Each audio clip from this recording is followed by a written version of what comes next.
So I originally bought this Vicseed phone holder because I really like how the magnet system works on these. But then I got it and I'm like, how does this even work?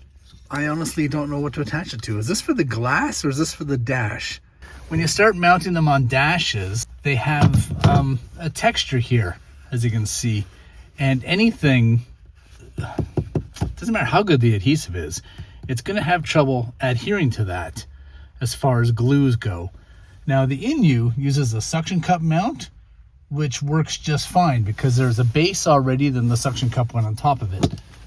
I don't know what I'm going to do with this Vicseed or where I'm going to put it. The magnet works fine, but it doesn't charge my phone, and I don't know how the heck it works.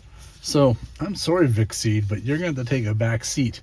This is why I chose the Iniu charger, because you can see it has a USB-C cable, so that allows my phone to charge, and it just attaches that easily magnetically.